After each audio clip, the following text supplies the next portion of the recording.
Hey guys, just Boosters here. It has been a while, but welcome back to another Yu-Gi-Oh video.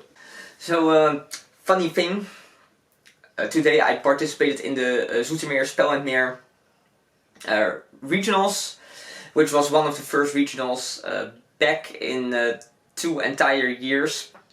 And I didn't even intend to play, because I was going to be playing the Digimon European Finals this weekend, but some unfortunate stuff happened, and let's just say I didn't have to play day 2 for that, so that meant I could be playing Yu-Gi-Oh! Regionals. If you've been following the channel, you know I haven't uploaded in a while because I haven't really been into Yu-Gi-Oh! That much, so I didn't really have a lot of time playtesting. The only playtesting I did, the only Yu-Gi-Oh! Playing I did was on Master Duel actually, which I did enjoy quite a bit, but obviously it's not even remotely similar to the actual game or the actual format right now. So I didn't really have a list or deck prepared. Raphael said he could borrow me the Brave Token stuff so I could play the Brave Token Phantom Knight deck, but I just didn't really have enough time to playtest the deck and stuff. I didn't have any time at all because I literally decided to play last night. So I decided to just play Sky Striker, mostly because I just want to have a fun day. It has been a really long time since I played a regional. So I was just mostly very excited to go and have fun, see all my friends, which I haven't seen in a while. Which was great. A huge shout out to Spel and Meer and Tetsim for hosting the event. Tetsim was the head judge, so that's pretty cool. Also shout out to Ruff for offering to borrow me the stuff that I might have needed for the Phantom Knight deck, and for borrowing me some of the actual cards that are in the deck list. But yeah, I decided to just play Sky Striker. I played 5 games on Drilling Book yesterday to figure out the list, and looked up some YouTube videos from topping lists. So this list is mostly based on a Brian Chan's list from YCS Pasadena. So shout out to him as well. It is a little bit different, but the main deck is similar to theory. I ended up going 7-1. I just lost the first round to Bruce. Huge shout out to him as well. But I'll get up in the matchups and stuff at the end of the video. I guess, yeah, with that all out of the way, sorry, super long intro, let's just hop right into the decklist.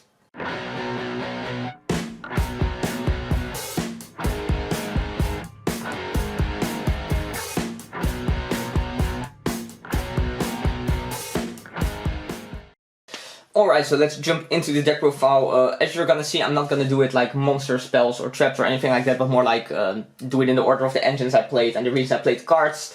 So I hope you guys think that's cool. If you think it's annoying or something, be sure to let me know as well. But yeah, starting with the engine starters, we're playing Triple Raye, of course. This card is Exodia. I have to admit she was very loyal to me today. I think I saw her or Hornet Jones or Rose pretty much every game, and if I didn't see one of those, I did see Fusion Destiny, or I could nip them and then summon a hand trap to go into the Verte, to go into DPE, so that was pretty cool. But yeah, 3 of her, I shouldn't have to explain, it's just the best starter. Makes it really hard for you to die as well if you, go first. And they play through your disruptions. Raye coming back from the grave is also always very strong. I'm playing double Rose. 3 is just a little bit too much, but I think 1 is not enough. Just because you really want to see those starters, right? You can't win the game if you don't see one of the Sky Strike starters or the Fusion Destiny. Yeah, I think 2 was perfect number. Never side one of those out. It's just nice. Yeah, and then of course Rhoda to search the girls, and then the 1 Hornet drones, which is these are basically equally good.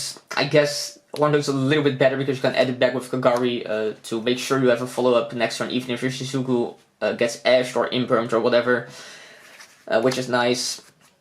And then, yeah, that's it for those starters. Then, of course, Engage is a starter as well. Honestly, you'd rather just open one of these instead of Engage. Of course, in a perfect world you open both, but if you have to pick one, you'd rather open one of the monsters, so you can search this with Shizuku, and then make maximum profit of it the next turn by, going Engage for +1. Oh yeah, this card is just obviously insane, right? It's the best card in Yu-Gi-Oh! Then more of the Sky Striker engine, where course, playing triple Widow Anchor, this card is just insane going second and also really good going first. Yeah, there's literally no reason to not play 3 of this. Yeah, I guess that's just everything. It helps you finish the game, it helps you, not lose the game, it helps you break boards, just insane cards. I played 1 Shark Cannon. This isn't going first build, by the way. Generally, I think the Sky Striker cards are better at going second, like the engine is better at going second than it is at going first, but I also feel like the engine is kind of lackluster, to be honest. Like, it's definitely not one of the strongest engines up there right now, and I really feel like, going first and potentially setting up some, unfair non-engine cards like DPE, there can be only one, is really the way to go. And the thing with this card is that, like, against some decks, like Drytron for example, this is really good going first as a disruption, but against most decks, it isn't, but you still want it in the deck, to be able to do certain kind of plays, and even against stuff like Sword Soul, it's sometimes good against the tennies. But yeah, I didn't feel like it was good enough to warrant playing 2 in the main deck. As you'll see, I am siding a second one, but I'll get into that when we get to the side deck. But yeah, I think 1 was definitely fine. Then the 1 Afterburner, this card's again really weird. Like, if you open it going first, it just literally doesn't do anything. But I do think you need to have it in the deck. It is really good going second. And I do have to mention, I lost all but 2 of my die rolls today, so I went second a lot. And you just want to have this in the deck, to have the option to like pop a monster and a spell and trap at the same time. Or even sometimes just to out a monster. You can side it out, like if you know you're going first and against certain matchups, but I definitely think it should be played. And then, this is super weird, but these are like the worst Sky Striker cards. I even considered cutting them, but this card can seal the game for you. Going first, it's kind of bad. I guess it does help you set up Widow Anchor if you want to, but usually you kind of want to search Engage just to make sure you have a follow-up and have a really powerful push on the next turn.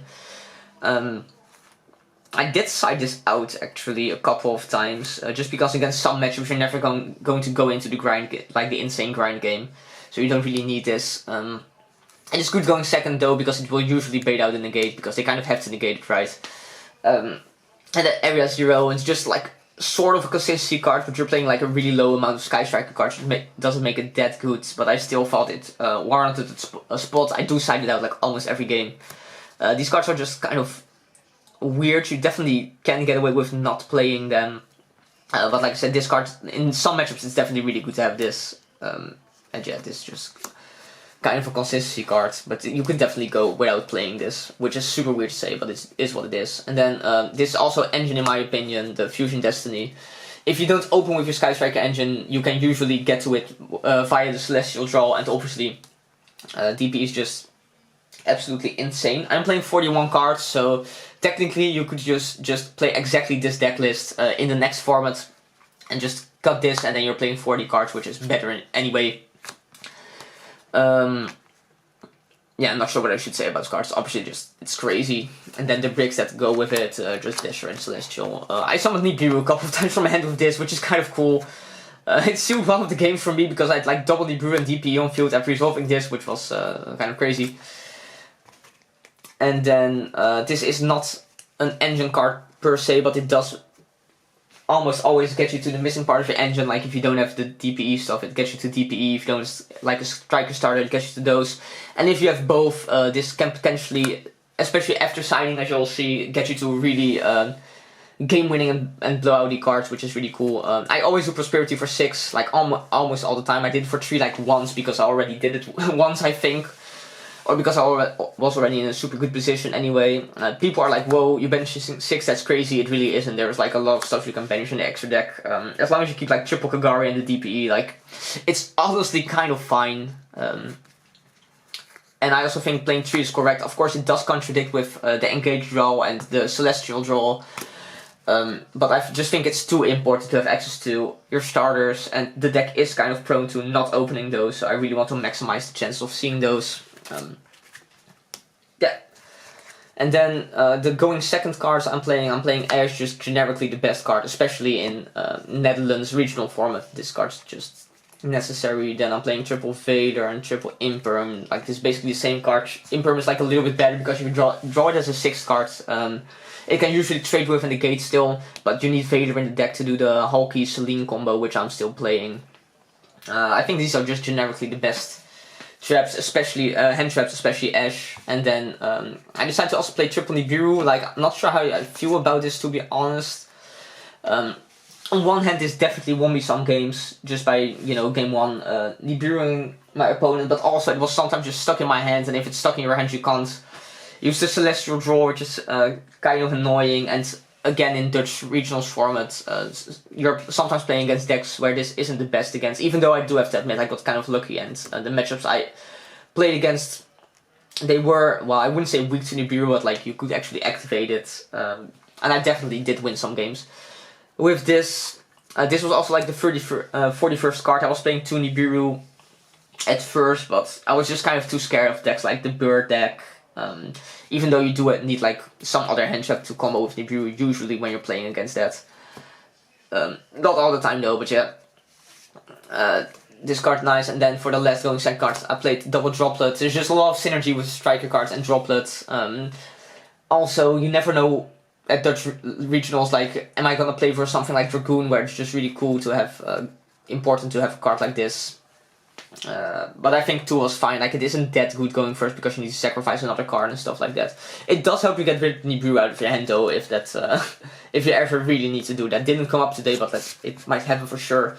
So yeah, 14 going second cards basically, which is one of the things I really like about this deck. I play Call by the Grave. I mean, it's Call by the Grave. Sometimes you just lose to a single Ash, so it's nice to have this. It also doubles as a disruption pretty often. And then the last cards I'm playing is, there can be only one. I hardly saw this card, to be honest, but when I did see it, it was like on the bubble. I won the diary when I opened this against Forceful, so that's like basically single-handedly won me the game. And then in Top Cut, it also secured me one of the games, but I drew it like mid-game after like my opponent was pretty much down to nothing. So drawing this was just like, I don't know, the icing on the cake, I guess. But it's definitely like, this is one of the ways you win against decks that are better than yours. Then moving on to the extra deck, nothing very special here. I'm playing double Ayata, which is that's enough. You really don't need 3. Triple Kagari, of course. Triple Shizuku. I know some people are cutting this to 2. I don't know. Like, I do have to admit, I do banish one of these from Prosperity pretty much every time, but definitely need at least 2, right? Because if the first one can't get you to engage, maybe the second one can, and if that one can't, maybe the third one can, and at that point you should have won the game. Like, you can cut it down to 2, but I'm not a huge fan of that. I played Kaina, this hardly ever comes up. Again, it gets mostly banished from Prosperity. But there's like niche scenarios where you need this. Also, there's like a weird play where you go into Shizuku and Verte Anaconda, and like you need this card to do that play, because you need like the arrow down. Yeah, then I'm playing the 1 Zeke. Today this never came up, but there's definitely like situations where it does come up, and sometimes you just need this to, you know, when you Widow Anchor one of your opponent's monsters, to actually get rid of it, so you need to go into this. Then I'm still on the Hulky Celine Access Code package. Yeah, not much to say about that, just a way to close the game. I went into it one time, and like, I don't think it would have been necessary to win the game, but I was sure my opponent didn't have any disruption, so I just went for it to finish the game. But you could definitely play stuff like Win, which is very good to get back the Baron from your opponent, for example. Instead of these, at least, because you would still play this, I think. But yeah, then I played the Verta and the DPE. I mean, it's DPE Sky Striker, so that makes sense, right? And then the side deck, which is where I think things get like a little bit spicy, but nothing too crazy. I played triple Twin Twister and 1 Feather Duster against the Berko decks. I was playing evenly, but in the end I decided to switch out evenly for Draw and Lockbird. So these were basically the only cards I played against Berko matchups, so I was kind of like, if I have to play against something like Altergeist or Eldlik, I'm kind of taking the L. Luckily that didn't happen, like I didn't take the L, I did have to play against Eldlik. Yeah, I know a lot of people are playing like Cosmic Cyclone over this, but I just think this is like a little bit better in the back row matchups. I just sided again against decks I know that are playing Order as well. Like Sword Sword, usually you can possibly, like if they have Order, you can chain this and then hit Order and something like an Imperm or the Blackout. And even if you don't, I guess pitching one card can be kind of rough, but I think having trade-off like this is just better against more back row decks. It's worth it. I was definitely happy I played this over Galaxy Cyclone or Cosmic Cyclone, and then Feather Duster is Feather Duster. Kind of whoops, kind of a sacky card. Then I'm playing the second Shark Cannon just because, like I said, again, in some matchups, but specifically Drive from this card is just insane. It's very good against PK as well, even going second because they do like the Scythe combo, and you can, this actually beats the Scythe combo. And like when you break their fields, you can with multi-roll like set up like 3 or 4 Shark Cannon hits, which is kind of crazy. Yeah, I don't think I ever sided in because I didn't play against Drive or PK, but with PK getting more popular with the Brave token stuff, I think having the second side is pretty nice. And then some unfair cards, Dimensional Barrier. It's like TC Boo. Your engine isn't that strong, so you need unfair cards like this to, win the game. Specifically against Swordsman and Lyrilusk, they are just very, very important. Especially against Swords, so this card is insane, right? Because when you flip this and call Synchro, like, it's so hard for them to win. And then this card basically does the same, but better, but you do have to play a brick. I shouted to Rafan Evan, by the way, because he borrowed me these cards and I forgot to give them back. Yeah, just as the same, right? If you already have X2 in your engine, really want to dig for one of these cards with the Extravagance. I thought about playing Dagda. Maybe I'll cut like the Celine and the Hulky Fabrics for Win and Dagda, so you can actually set this, because it does kind of synergy with the DPE, which you're usually trying to make anyway. But yeah, these are just win buttons. If you can go for like Shizuku at Engage, or possibly even Shizuku at Engage and DPE, and one of these set, like the game is pretty much over. Yeah, it's just, those are just unfair non-engine cards. You really want to be playing and signing in where you're going first against a deck like that. Yeah. And then the last card, I already mentioned it, but it's a Draw and Lock Bird. I was just kind of scared. I know like a lot of people at this regional were playing the Bird deck for like the last time. So I figured, yeah, I pretty much have to play this, atop of the cards I'm already playing, just because the low impact hand traps tend to not do that much against them, and this can actually like basically end their turn. Same for Drytron. I really dislike Drytron. It's like my least favorite deck, so I was like, yeah, if I side this and I draw it against them, I have like a turn to set up like my Shark Cannons and stuff to actually beat the deck. I also played against Fluffal, and this card is like insane against Fluffal, which is cool. It's also good against Ed Ignister, which is a deck that's played.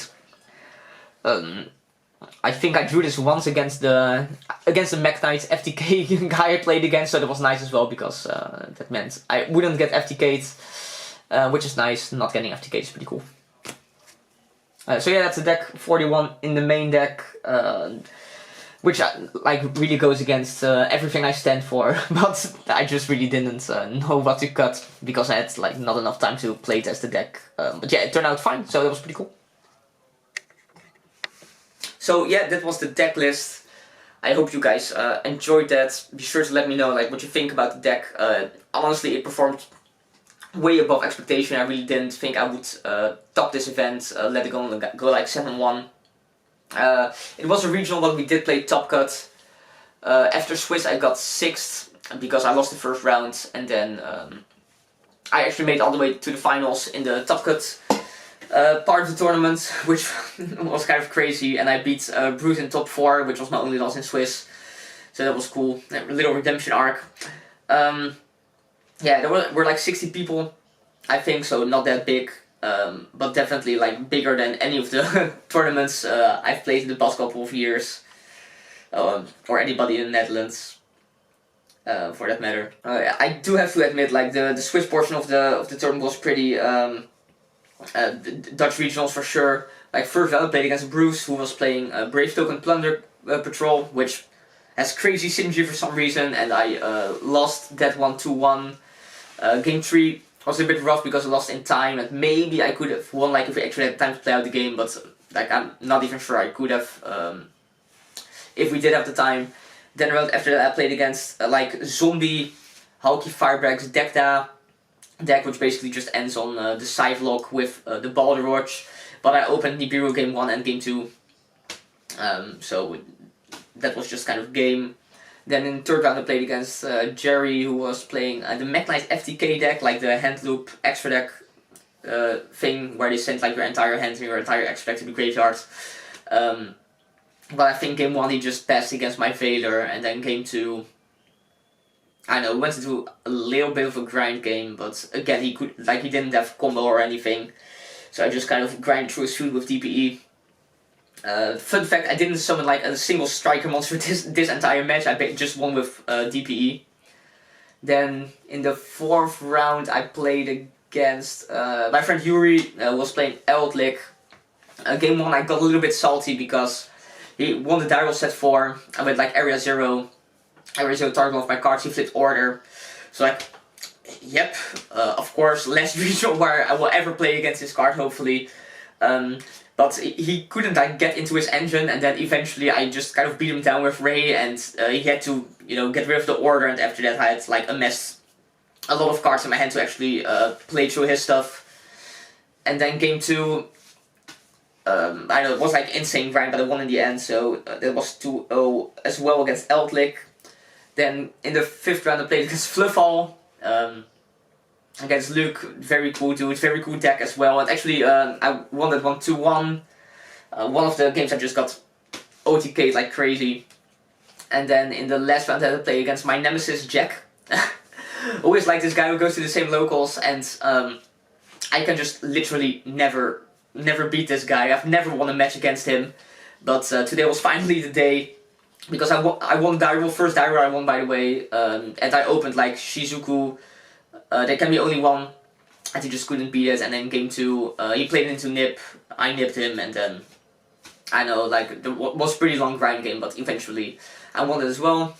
Then in top cut I played against Sword Soul, which I beat 2-1. And then I played against Bruce again in top 4, so the Plunder Patrol player. And I opened Nibiru Vader both games, so he set up the Brave Token stuff, did the combo to go into Blackbeard, I went Nibiru, then he used Griffin, I Vadered, and then basically I just won the game from there. And in the finals I had to play against Raphael, who was playing Sword Soul, but we decided to split the prizes. So yeah, pretty solid run with the deck overall. Like I said, really didn't expect it. Had a great time. Shout out to Bruce for going top 4 with Plunder Patrol of all decks. Shout out to Paris, who got his first regional top. Shout out to Tetsim. I think he will probably have like a lot of the top deck profiles on his channel. Shout out to Raf, and yeah, I think that's it. Be sure to let me know what you think. You know, if you haven't subscribed yet but do enjoy this type of content, be sure to subscribe, and I'll see you in the next one.